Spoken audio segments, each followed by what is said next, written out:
இயேசு கிறிஸ்துவின் இன்ப இனிய நாமத்தில் வாழ்த்துகிறோம். இன்றைய வேத வசனம். அப்பொழுது பிரதானிகளும் தேசாதிபதிகளும் ராஜ்யத்தின் விசாரிப்பிலே தானியேலை குற்றப்படுத்தும்படி முகாந்தரம் தேடினார்கள். ஆனாலும் ஒரு முகாந்தரத்தையும் குற்றத்தையும் கண்டுபிடிக்க அவர்களால் கூடாதிருந்தது. அவன் உண்மையுள்ளவனாயிருந்தபடியால் அவன் மேல் சுமத்த யாதொரு குற்றமும் குறைவும் காணப்படவில்லை. தானியேல் 6 அதிகாரம் 4 Today's Bible verse. So the governors and satraps sought to find some charge against Daniel concerning the kingdom, but they could find no charge or fault because he was faithful, nor was there any error or fault found in him. Daniel chapter 6 verse 4. ஒரு ஊரில் ஒரு அரசர் இருந்தார்.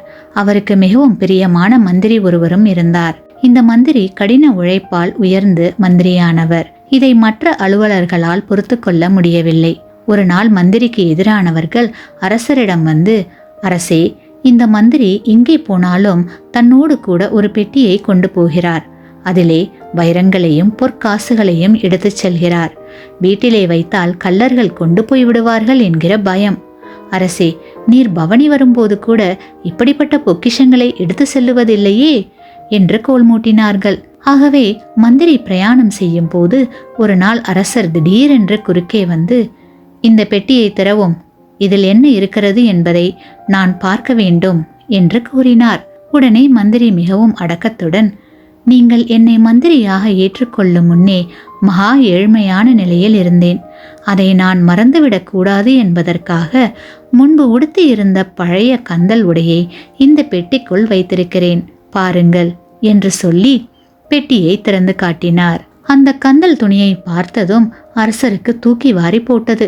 மற்றவர்களின் பேச்சை கேட்டு மந்திரியை தவறாக நினைத்ததை எண்ணி மனம் வருந்தினார். அதன் விளைவாக மந்திரியை மேலும் உயர்த்தி பொறாமைக்காரர்களை கடுமையாக தண்டித்தார்.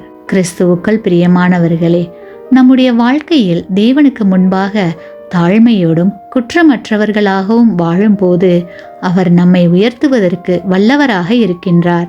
ஒருவேளை நம்முடைய உத்தமத்திற்குரிய பலன் உடனே கிடைக்காமல் போகலாம்.